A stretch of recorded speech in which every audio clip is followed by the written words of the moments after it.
اسکندریہ کے ایک چھوٹے سے تاجر مسلمہ ابن احد نامی آدمی کی دکان مکمل طور پر جل کر راکھ ہو گئی۔ اس دکان میں موجود ہر چیز سڑ کر دھواں بن گئی، ہر طرف راکھ ہی راکھ تھی اور صرف دیواریں جلتی رہ گئیں۔ جب آگ بجھائی گئی تو لوگ اس کے ارد گرد جمع ہو گئے۔ لوگوں کا جمع غفیر امڑ آیا تاکہ اس کو تسلی دیں۔ سب حیران تھے کہ وہ مسکرا رہا تھا جیسے کچھ ہوا ہی نہیں، اور ایسے محسوس کروا رہا تھا کہ جیسے اس کا واحد ذریعہ معاش نہیں جلا تھا۔ لوگوں نے اس سے پوچھا، مسلمہ ابن احد، تمہیں کیا ہوا ہے؟ ہم آپ کو مسکراتے ہوئے دیکھ رہے ہیں، حالانکہ آپ پر بڑی مصیبت آئی ہے۔ اگر سچ پوچھیں تو ہمیں ایسے لگ رہا ہے کہ جیسے آپ کے اوپر تو قیامت ٹوٹ پڑی ہو۔ کیا آپ نے اپنا دماغ کھو دیا ہے؟ اس نے جواب دیا، میں کیوں غمگین ہوں، جبکہ مجھے یقین ہے کہ اگر میں اللہ کی قضاء و قدر پر راضی رہوں گا تو اللہ مجھے اس سے بھی بہتر عطا کرے گا۔ میں نے اپنا معاملہ اللہ کے سپرد کر دیا ہے اور ہر حال میں اللہ کا شکر گزار ہوں۔ 2 ہفتے بعد لوگ ایک بڑی اور نئی دکان دیکھ کر حیران رہ گئے جو ہر قسم کی اشیاء سے بھری ہوئی تھی۔ لوگ قریب گئے تاکہ دیکھیں کہ یہ بڑی دکان کس کی ہے۔ انہوں نے مسلمہ ابن احد کو دکان کے اندر نماز پڑھتے ہوئے پایا۔ لوگوں نے کہا، یہ کیسے ہوا؟ ابھی 2 ہفتے پہلے آپ نے اپنی پرانی دکان کھوئی تھی اور یہ سب پیسہ کہاں سے آیا؟ کیونکہ ہم آپ کو جانتے ہیں کہ آپ کے مالی حالات بہت تنگ ہیں۔ تو مسلمہ ابن احد مسکرایا اور کہا، کیا میں نے تم سے نہیں کہا تھا کہ مجھے یقین ہے کہ اللہ نے جو مجھ سے لیا اس سے بہتر مجھے عطا کرے گا۔ اللہ کی قسم، اس نے اپنی اطاعت سے مجھے حیران کر دیا۔ جمعہ کی صبح میرے پاس اپنے بچوں کے کھانے کے پیسے بھی نہیں تھے۔ میری بیوی نے کہا کہ وہ اپنی بہن سے قرض لینے جا رہی ہے۔ وہ گئی اور 1 منٹ کے بعد کچھ پیسے لے کر واپس آ گئی۔ میں نے وہ پیسے لیے اور مچھلی کے بازار چلا گیا۔ میں نے ایک مچھیرے کو ایک چھوٹی سی مچھلی ہاتھ میں لیے دیکھا۔ وہ لوگوں سے 300 دینار میں اسے خریدنے کے لیے التجا کر رہا تھا۔ یہ قیمت مچھلی کے لیے مناسب نہیں تھی اور کچھ لوگ صرف 100 دینار ہی دے رہے تھے۔ میں اس کے قریب گیا اور پوچھا، آپ اس کو اتنی زیادہ قیمت میں کیوں بیچ رہے ہیں؟ اس نے جواب دیا، میری بیٹی بیمار ہے اور میں نے سمندر سے صرف یہ مچھلی حاصل کی ہے اور مجھے اس وقت پیسوں کی بہت ضرورت ہے تاکہ میں مکمل دوا خرید سکوں۔ میں نے یہ سن کر اس کے حال اور حالات پر افسوس کیا اور کہا، میں اسے اللہ کی راہ میں صدقہ کے طور پر لے لوں گا۔ میں نے اسے 300 دینار دیے اور مچھلی لے لی۔ پھر میں گھر واپس آیا اور اپنی بیوی سے اس مچھلی کو پکانے یعنی تیار کرنے کو کہا۔ پھر میں جمعہ کی نماز پڑھنے گیا۔ جب میں مسجد سے واپس آیا تو میری بیوی نے کہا، دیکھو مچھلی کے پیٹ میں کیا ملا ہے، یہ 9 خوبصورت پتھر ہے۔ میں نے انہیں دیکھا اور کہا، واقعی یہ خوبصورت ہے، ہم انہیں سنبھال کر رکھیں گے۔ 2 دن بعد میری بیٹی اور اس کا شوہر ہمیں ملنے آئے۔ میں نے وہ پتھر نکالے اور اپنے داماد کو دکھائے۔ اس نے انہیں دیکھا اور کہا، یہ پتھر نہیں ہے، یہ بہت قیمتی موتی ہیں، ان کی قیمت بہت زیادہ ہے، آپ بہت امیر ہو جائیں گے۔ میرے داماد نے تاجروں اور ماہرین سے رابطہ کیا اور میں یقین نہیں کر سکتا تھا، وہ انہیں خریدنے کے لیے مقابلہ کر رہے تھے۔ میں نے صرف 3 بیچے اور 6 موتی باقی رکھے۔ اللہ نے میری مدد کی اور میں نے جو کچھ کھویا تھا اس کا عوض دے دیا۔ اگلے دن میں اس مچھیرے کو تلاش کرنے بازار گیا تاکہ اللہ کے فضل سے اسے بھی کچھ دے سکوں، لیکن میں نے اسے نہیں پایا۔ جب بھی مچھلی والوں سے اس کے بارے میں پوچھا تو ہر کسی نے کہا کہ ہم یہاں ایسے کسی شخص کو نہیں جانتے۔ تب میں نے سمجھا کہ وہ اللہ کی طرف سے ایک تحفہ تھا جو اس آدمی کی شکل میں آیا تھا۔ یہ واقعہ پوری مصر سلطنت کی اور حتیٰ کہ سلطان صلاح الدین ایوبی کے کانوں تک جب پہنچا تو ہر سننے والے شخص کے ایمان کو تازہ کر دیتا۔ اس میں کوئی 2 رائے نہیں کہ حالات جیسے بھی ہوں، لیکن آپ صرف جب اللہ سے ہی مانگتے ہیں تو اللہ تعالیٰ اس جگہ سے وسیلہ پیدا کر دیتا ہے جہاں انسان کی سوچ پہنچنا تو دور کی بات، انسان کا گمان بھی نہیں پہنچ سکتا۔ اس واقعہ کے چند دن بعد سلطان صلاح الدین ایوبی ایک بازار سے گزرے تو دیکھا کہ ایک قطار میں کئی لڑکیاں کھڑی تھی۔ جیسے جیسے مرد حضرات ان کے قریب سے گزرتے تو سب اپنی گویا ادائیں دکھانے لگتی۔ ایسا نہیں تھا کہ وہ کسی طرح کے بے باک سے لباس میں موجود تھی، مگر ہاں इन्होंने अपने चेहरे नहीं ढक रखे थे, बाल खुले थे और यूं अपने चेहरे पर लाली लगाए वो मर्दों को अपनी जानिब खींच रही थीं कि शायद इसका मकसद ये था कि जल्द अज जल्द इन्हें इस शख्स से खरीद कर ले जाया जाए और वो अच्छा खा पी सके और अच्छा पहन सके। सुल्तान ने जब वहां पर कदम रखा तो वो सारी गुलाम लड़कियां सर झुकाकर खड़ी हो गई। चेहरे पर मुस्कुराहट थी और मलमा का रही थी। साफ जाहिर था कि जैसी वो दिख रही हैं वैसी नहीं है।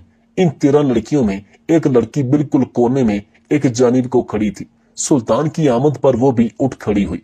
ताजीमन झुककर इसने सुल्तान मोहतरम को सलाम भी पेश किया था, लेकिन जिस बात ने सुल्तान को वहां पर रुकने पर मजबूर कर दिया था, इसकी जानी मुतवज्जे किया था, वो ये थी कि इस लड़की ने हिजाब कर रखा था। इसने अपना चेहरा मुकम्मल पर्दे में रखा हुआ था, सिर्फ आंखें वाज़ेह थी जो कि हया से झुकी हुई थी। सुल्तान मोहतरम वहीं पर रुके और फिर कदम ब कदम चलते हुए इस शख्स के करीब आ गए। इसने सर झुकाकर सुल्तान मोहतरम को सलाम पेश किया। सुल्तान ने एक एक कदम चलते हुए वहां पर मौजूद गुलाम लड़कियों को देखा और फिर एक लड़की पर आकर रुके जो कि मुकम्मल पर्दे में मौजूद थी। सुल्तान ने नजर इस लड़की पर डाली जो कि बामुश्किल सुल्तान के कंधे तक आ रही थी, दुबली पतली सी मगर पर्दे में। सुल्तान ने वहीं से नजरें पलटकर इस शख्स को देखा। कहने लगे, इस लड़की की क्या कीमत लगाओगे?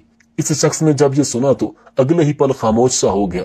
फिर इसके चेहरे पर मुस्कुराहट फैली। कहने लगे कि सुल्तान मोहतरम, आप पर मेरी जान भी कुर्बान है।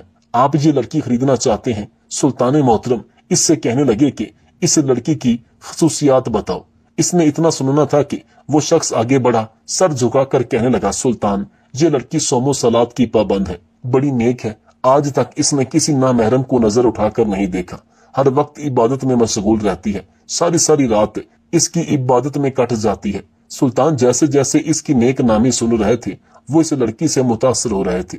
कहाँ ये बाजार का मजमा और कहाँ वो लड़की जो खुद को वहां पर बड़ा ही बेतकल्लुफ महसूस कर रही थी। सुल्तान ने अगले पल इस शख्स से कहा कि मैं इस लड़की को खरीदना चाहता हूँ। सुल्तान ने सोच लिया था कि इस गुलाम लड़की को इस शख्स से खरीद कर फिर मलका की खिदमत के लिए मखसूस कर लेंगे। सुल्तान ने अपने पास खड़े सिपाही को बुलाया और एक पोटली में मौजूद रकम आगे बढ़ा दी।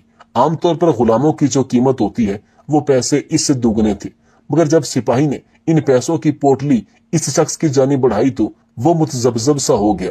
कहने लगा कि सुल्तान, मैं इस लड़की को कतन नहीं फरोख्त करूंगा। ये लड़की नमाज रोजे की पाबंद है, बड़ी अच्छी है, भला मैं इन चंद सिक्कों के एवज इसे क्यों कर फरोख्त करूंगा? सुल्तान के दिल में इस लड़की के लिए एक हमदर्दी सी आ चुकी थी, इसलिए इन्होंने 5 गुना ज्यादा रकम निकाल कर इस शख्स के हाथ पर रख दी। इतने ज्यादा दीनार देखकर तो इस शख्स के मन में लालच आना एक फितरी सी बात थी। फौरन पीछे हटकर बोला कि सुल्तान, बेशक आप जैसा बादशाह हर एक को नसीब नहीं होता। सुल्तान आगे बढ़ चुके थे, जबकि वो लड़की जिसे खरीदा गया था वो कभी नजर उठाकर इस शख्स को देखती और कभी सुल्तान को। सिपाहियों के कहने पर वो चुपचाप इनके साथ चल पड़ी। सारा दिन यहाँ पर दौरा करने के बाद सुल्तान मोहतरम अपने महल में पहुंचे थे। वो गुलाम लड़की जिसे आजाद करवाकर कनीज बना लिया गया था, वो अभी तक यूं ही पर्दे में मलबूस थी, ना ही कुछ बोल रही थी ना ही कुछ कह रही थी। सुल्तान अपने महल में पहुंचे तो सभी सिपाही अपने अपने मकाम पर जाकर खड़े हो चुके थे। जिनको सुल्तान ने जाने का इशारा किया था वो अपनी अपनी आरामगाह की जानिब चल दिए। रात का वक्त था। कनीज ने पास नजर दौड़ा कर देखा, सुल्तान भी अपने ध्यान में आगे बढ़ते चले जा रहे थे। मलका पिछले 2 दिन से इनके इंतजार में थी। सुल्तान मोहतरम कमरे में दाखिल हुए तो मलका के चेहरे पर एक मुस्कुराहट आई थी। सारा दिन रियाया के मामलात सुलझाने के बाद सुल्तान मोहतरम मलका के पास बैठकर सल्तनत के जो जो अमूर थे सर अंजाम दिए और जिन जिन तरक्याती कामों के बारे में फैसला किया वो बताने लगे। इन्हीं बातों में 2 घंटे बीत चुके थे जब सुल्तान को इस कनीज की याद आई।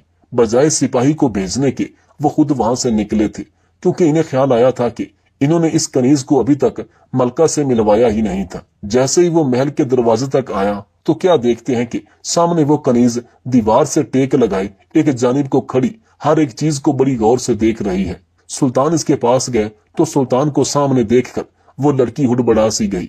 इसकी आंखों में नींद थी मगर चेहरा बिल्कुल ढक रखा था। सुल्तान ने इसे माजरत करते हुए कहा कि मैं तुम्हें यहाँ की कनीज़े अव्वल के सपुर्द करना ही भूल गया। सुल्तान को यूं खुद से माजरत करते हुए इस कनीज की आंखें फैली थी। कहने लगी कि नहीं सुल्तान मुअज्जम, अगर आप कहें तो मैं सारी रात यहीं खड़े होकर गुजार दूं, मुझे आपसे कोई गिला नहीं है। वो सुल्तान के पीछे चलते हुए मलका के कमरे तक आई थी। फिर मलका से मिलवाने के बाद सुल्तान ने मलका से कहा कि आज के बाद ये कनीज आपके साथ साय की तरह रहेगी, आपका ख्याल रखेगी। इसे मैं 5 गुना ज्यादा की कीमत अदा करके खरीद कर लाया हूँ, सिर्फ और सिर्फ आपके लिए। ये बहुत नेक है और 5 वक्त की नमाजी भी। मलका इस लड़की से मिलकर खुश थी। फिर इसे इसके आरामगाह में जाने का कहा तो वो लड़की सर झुकाए वहां से जा चुकी थी। 2 दिन तो सब कुछ ठीक रहा। मलका का ख्याल वो कनीज रखने लगी थी। सुबह सवेरे इनका नाश्ता, इनके खाने पीने का ख्याल रखना, फिर इनको नया लिबास देना, इनकी हर एक बात को सुनना, फिर इस पर अमल करना।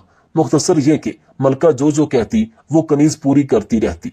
सुल्तान भी खुश के इन्होंने वाकई एक अच्छी कनीज खरीद कर मलका को तोहफे में दी है। मगर एक रोज सुल्तान अपनी ख्वाबगाह में आराम फरमा रहे थे कि बड़ा ही अजीब ख्वाब देखा। इस ख्वाब का आना था कि सुल्तान हुड़बड़ाकर उठ बैठे, पानी का गिलास अपने लबों से लगाया, थोड़ी देर उठकर कमरे में चहलकदमी की और एक मर्तबा फिर बिस्तर पर लेटे। लेकिन जब दोबारा फिर वही ख्वाब आया तो इन्हें कुछ तशवीश सी होने लगी, क्योंकि सुल्तान मोहतरम को आने वाले ख्वाब बेमानी नहीं होते थे। ख्वाब में वो देख रहे थे कि अचानक महल के बाग में एक फवारा फूट पड़ा है। फवारे का पानी इस कदर मीठा है कि सभी सिपाही अपने काम छोड़कर वहां पर चले गए और इस फवारे से पानी पीने लगे। किसी को महल की रखवाली की होश नहीं रही थी। तभी वहां पर दुश्मनों ने हमला कर दिया। ये ख्वाब बड़ा ही अजीब था। इस ख्वाब की कुछ न कुछ ताबीर तो जरूर थी। सुल्तान मोहतरम का दिल बेचैन होने लगा तो उठकर खिड़की के करीब आए। ये खिड़की महल की तीसरी मंजिल पर मौजूद थी। आज रात सुल्तान की ख्वाबगाह इस महल की तीसरी मंजिल पर बनी थी, जहां पर महल का अंदरूनी और बैरूनी मंजर दिखाई देता था। वो भी यहीं पर खड़े थे कि इनकी नजरों से एक मंजर गुजरा। बाहर खड़े सिपाहियों के पास एक कनीज खड़ी थी। वो कनीज कौन थी सुल्तान नहीं जानते थे, क्योंकि महल में बेशबहा कनीजें मौजूद थी। वो कनीज कुछ देर खड़ी सिपाही से बात करती रही और फिर वहां से चली गई। सुल्तान ने इस बात को सरसरी सा लिया था, लेकिन अगले रोज सिपाहियों में और दरबानों में होने वाली चहमगोइयां इन्हें अपनी जानिब मतवज्जे कर रही थी। कुछ तो था जो यहाँ पर सुल्तान मोहतरम से मख्फी रखा जा रहा था। उस रोज सुल्तान मोहतरम यूं ही महल में चहल कदमी कर रहे थे कि जब इनका गुजर उस कमरे से हुआ जहाँ पर वो लाई जाने वाली नई कनीज रखी गई थी। सुल्तान को किरत की आवाज आ रही थी। वो आवाज इस कदर सुरीली और रूह तक सिरायत कर जाने वाली थी कि सुल्तान मोहतरम के कदम वहीं पर रुके। इस कदर प्यारी आवाज में कुरान मजीद की तिलावत आज से पहले सुल्तान मोहतरम ने नहीं सुनी थी। कितनी ही देर वो वहां पर खड़े आंखें बंद किए गहरी सांस खारिज करके खड़े रहे और कुरान पाक की तिलावत सुनते रहे कि जब अचानक आवाज आना बंद हो गई। इन्होंने आगे बढ़कर हाथ खुली खिड़की से अंदर का मंजर देखा तो वहीं कनीज दूसरी जानिब को रुख मोड़े अभी भी एक बड़ी सी चादर में मौजूद थी। फर्श पर बैठी थी, सामने कुरान पाक खुला था। जाए नमाज पर बैठी वो दुआ मांग रही थी। शायद वो रोज रात को कुरान मजीद की तिलावत किया करती थी। सुल्तान ये देखकर मुस्कुरा उठे, लेकिन एक मर्तबा जब वो अचानक महल के अकबी हिस्से में दाखिल हुए तो वहां पर तैनात सिपाहियों के मुंह से इसका नाम सुनकर इनके कदम रुके थे।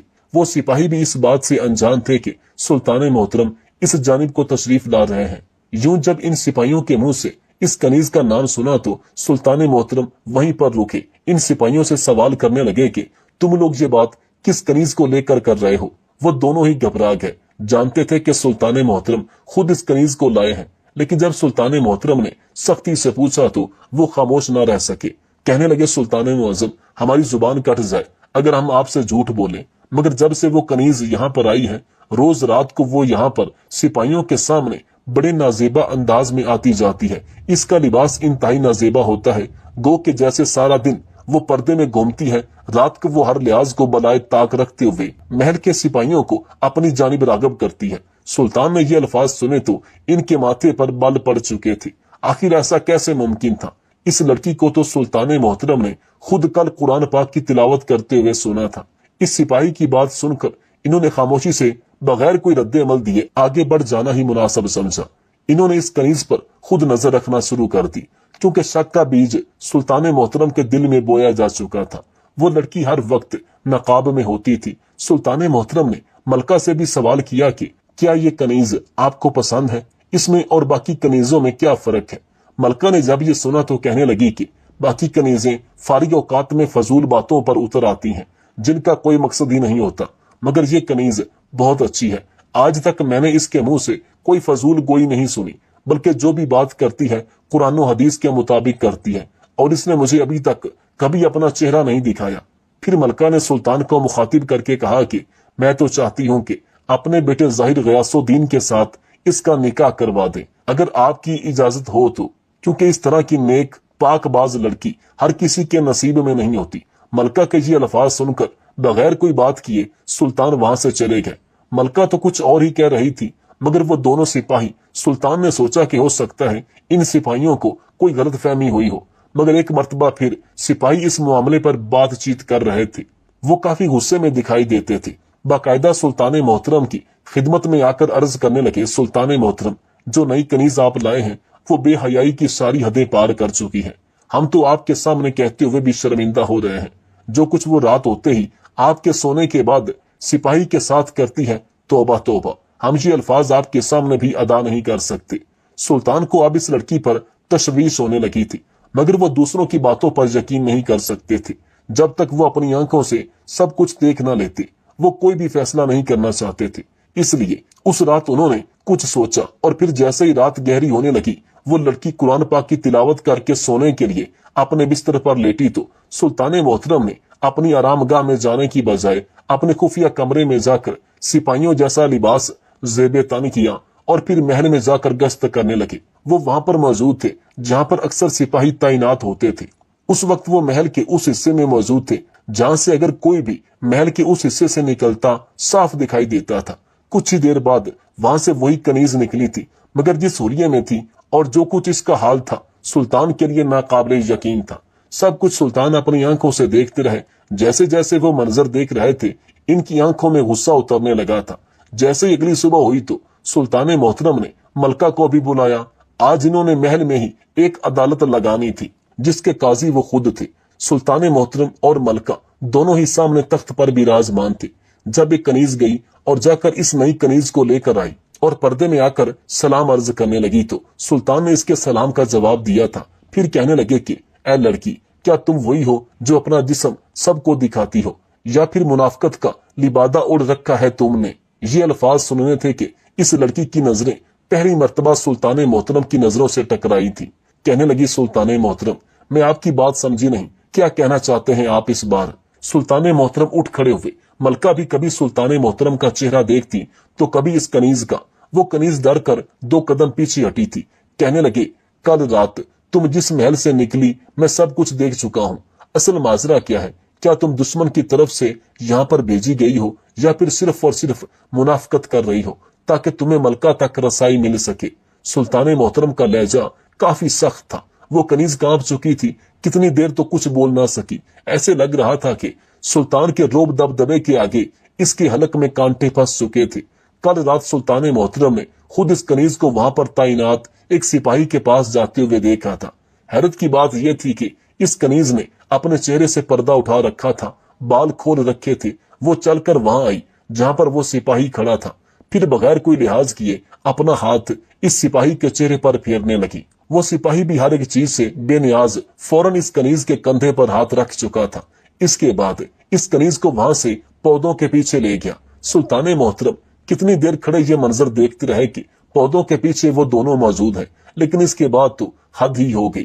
وہ کنیز اس سپاہی کے ساتھ محل کے عقبی حصے میں جانے لگی جہاں پر سپاہیوں کی آرام گاہ بنائی گئی تھی۔ وہاں جا کر وہ کمرہ بند کر چکے تھے، جبکہ باقی کھڑے سپاہی اس منظر کو دیکھ کر آپس میں سرگوشیاں کرنے لگے تھے۔ سلطان چلتے ہوئے اس کمرے تک بھی گئے۔ جو آوازیں انہیں سنائی دی وہ گناہ کا منہ بولتا ثبوت تھی۔ سلطان نے جب یہ ساری منظر کشی یاد دلائی تو وہ لڑکی بخلا چکی تھی۔ اگلے ہی پل سلطان کے قدموں میں گر کر ہاتھ جوڑ دیا۔ کہنے لگی، سلطان محترم، کوئی بھی سخت فیصلہ کرنے سے پہلے میری بات مکمل سن لیجیے۔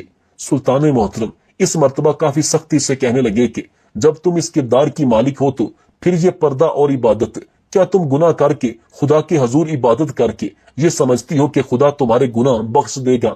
ایسا ہرگز نہیں ہے۔ جب تک تم سچے دل سے توبہ کر کے دوبارہ اس گناہ کی جانب رخ تک نہیں کرتی تب تک تمہارا وہ گناہ کبھی بھی معاف نہیں ہوگا اور نہ ہی تمہاری یہ باتیں قبول ہوگی۔ سلطان کے منہ سے جب یہ باتیں اس کنیز نے سنی تو ہچکیاں بند کر زاروں قطار رونے لگی۔ کہنے لگی، سلطان محترم، میں با کردار اور پاک دامن ہوں۔ اسی وقت شاید کسی نے اس سپاہی کو بھی خبر کر دی تھی वो भागता भागता दरबार में आया, हाँफते हुए सुल्तान के सामने झुककर सलाम करने लगा और कहने लगा, सुल्तान मोहतरम, मैं माजरत खा हूं, मगर इस कनीज को कोई सजा मत दीजिएगा। इस सिपाही को यूं कनीज के हक में बोलता देखकर सुल्तान के माथे पर बल पड़े थे। फिर जो हकीकत इन दोनों ने बताई वो सुनकर सुल्तान की आंखें फटी की फटी रह गईं। वो दोनों वहां पर बैठे सुल्तान और मलका को मुकम्मल बता रहे थे, जिसे सुनने के बाद सुल्तान ने इन दोनों को वहां से जाने का कहा और फिर वहां पर अपने सिपाहियों को बुलाकर कहा कि मदीना नामी उस बाजार में जाओ और जाकर उस शख्स को लेकर आओ जिससे मैंने इस कनीज को खरीदा था। सिपाही फौरन सरपिट घोड़े दौड़ाते हुए वहां से निकल चुके थे। कुछ दिनों बाद वो शख्स सुल्तान मोहतरम के दरबार में हाजिर था। हाथ जोड़कर सुल्तान की बारगाह में आया, कहने लगा, सुल्तान मोहतरम, मुझसे कौन सी गलती सरजद हो गई जो आपने मुझे यहाँ पर बुला लिया?